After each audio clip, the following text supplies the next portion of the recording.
all this story, making it short, what it tells us, the lack of innovation and precise scientific practice, if you don't have that, it will affect you adversely. This is what is happening to Ranbaxy.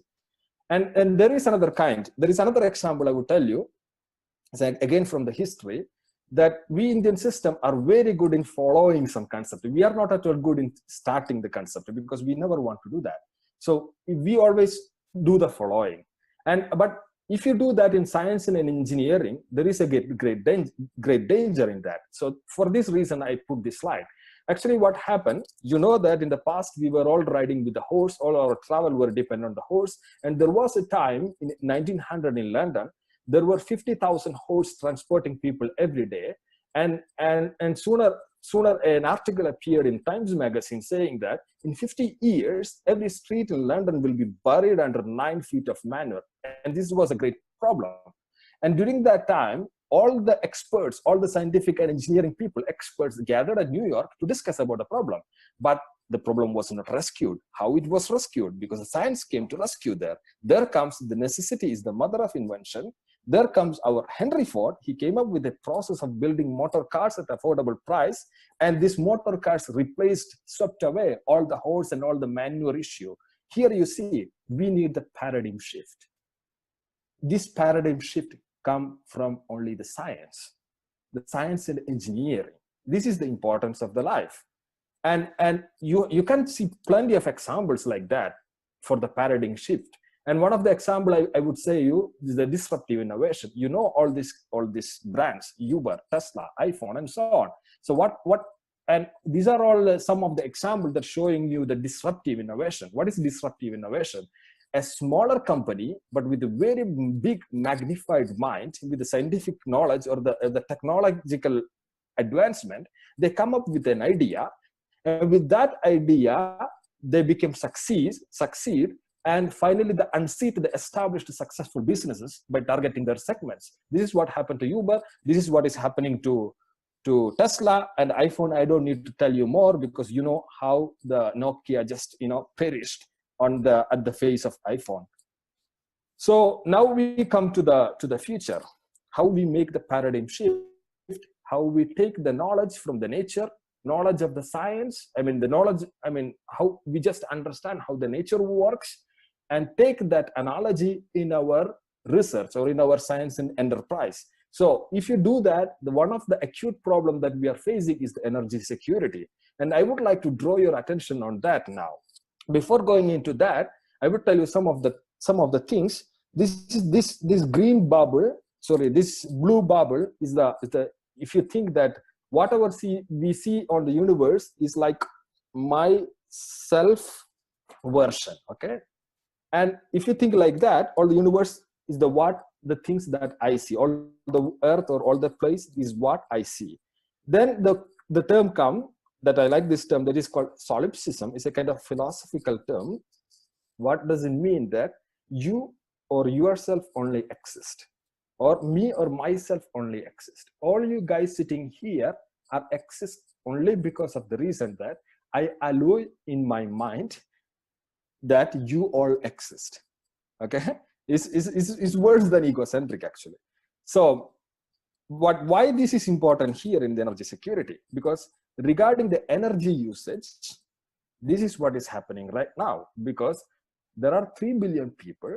They are in the legacy world. Legacy world means well-established infrastructure, well-centralized infrastructure, like a developed world. They have electricity, they have technology, they have engineering, they have money, everything. So these are the three kind of, regarding the energy usage, these 3 billion people follow the rule of solipsism. But there are another 6 billion people, basically from non-legacy world. They are poor, and they're outside the network of this solipsism, outside the network of this well-centralized energy world. But this accounts like 200% more than the established world. Okay, then we say that our usual words like, okay, we should help poor. Yeah, that's true, we should help poor. But once we talk about the energy, there is more than helping the poor, because what will happen in future, because these 6 billion people are dearth of electricity. So at some point, it will come up a at some point, what will come up that all the energy usage will entirely sway on these 6 billion people, and they are going to decide where the focus or where is the destiny of the new energy usage. And this is, so the only way to have the future energy security is to ensure sustainable global future between this 3 billion and 6 billion. Okay, and making it little more, breaking down this challenge little more, put into the values, because we are talking about the research. So the point, in 2012 our usage was 16 terawatt, the energy, the total energy. This is like compare all the energy that was utilized on earth, 16 terawatt. But we need another 16 terawatt more by 2050. So if you think that this is the number is the same, so if you think about only the legacy world, because they are well established in the recycling, sustainability and everything. So if all the energy we utilize is to be conserved, then you might think that why we need so much more future energy. But as I told you, the decision decision on the utilization of the energy will come from the other 6 billion people, and 3 billion to be born, and 3 billion from the non-legacy world where our India is also belongs.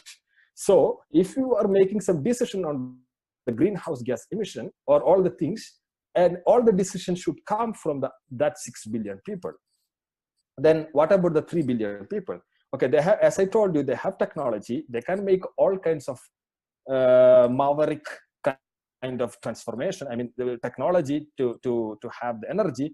For example, they can split water into hydrogen, CO2. This is one of the main problem of the current world, to CO, and they can make whatever they want because they have technology. But they cannot do that in their backyard. They cannot do that in the small scale, because in the small scale, you don't have, in the backyard, you don't have the technology. You have only 3 things. That is sun, air, and light. That is light, air, so water. Yeah, these 3 things, these 3 parameters you have. So we have to afford a technology that utilizes these 3 things. And this becomes even more important if we are talking about the non-legacy world, because they are poor people. So we have to have an energy technology that should be distributed, not the grid or storage technology, that should be available to all and must be with low capital expenditure. And combining all these 3 parameters together, we cannot afford complicated engineering, because complicated engineering means money, and the non-legacy people do not have that much money. So again, as I told you at the beginning, the point is to copy the nature, or to understand how the nature works. And here comes the first point, the first principle of nature, that is photosynthesis.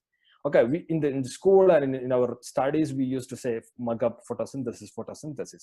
But I'm not sure how many of you thought about photosynthesis conceptually or deeply. Because then if you think about conceptually or deeply, the photosynthesis is a kind of process. Do I have more time?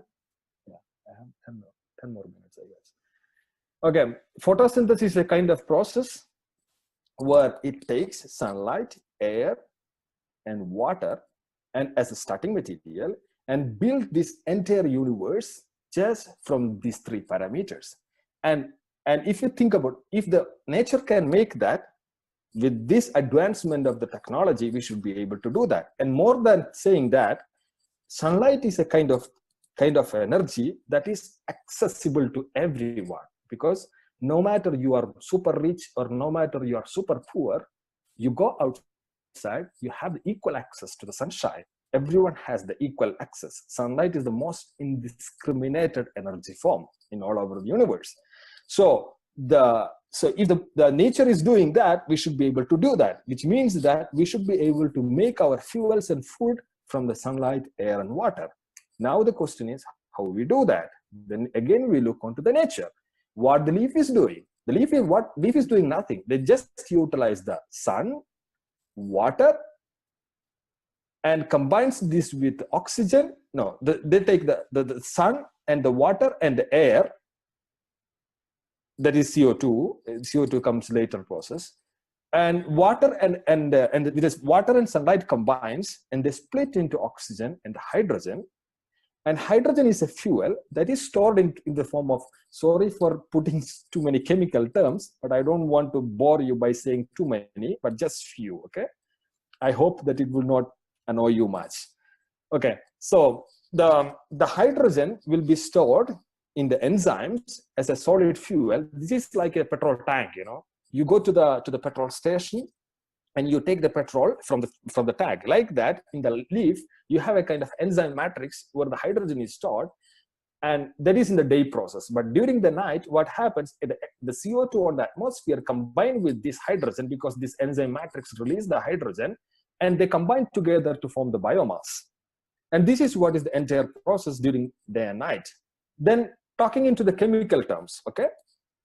There is another process, what we eat, how we eat.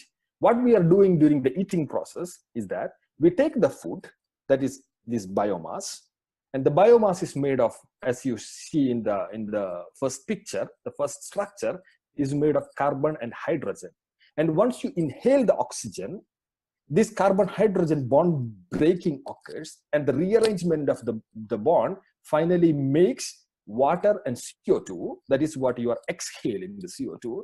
And during this process, what is the point is that a lot of energy is releasing. This is the energy that you utilize, and this is the energy that makes you to sit here and to watch this monitor, I mean your monitor. So we can do the reverse of the process actually. This is what I show you in the previous slide.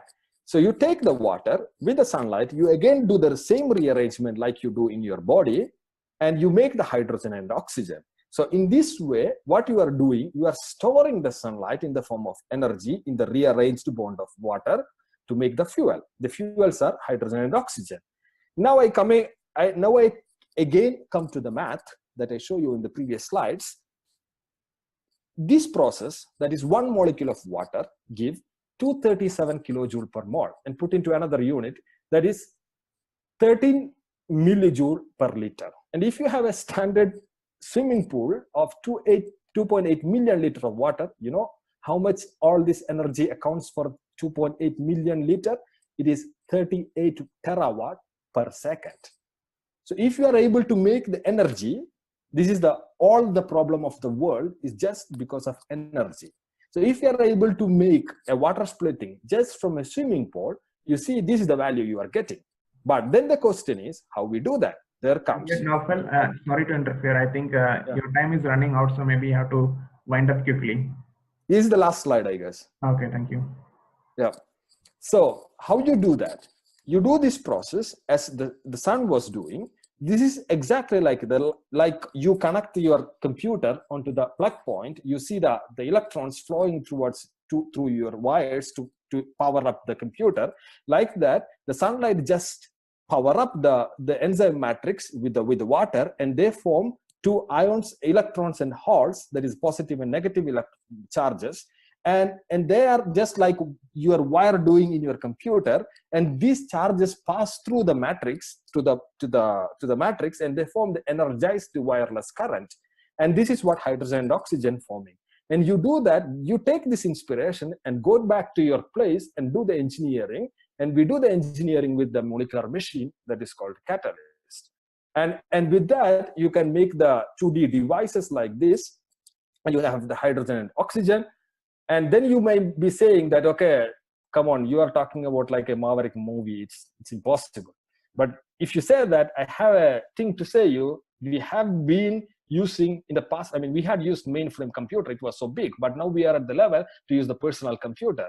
And now we are on the grid computer. So in the future, we have to be able to use up to the personal energy where the rich and poor has the equal share.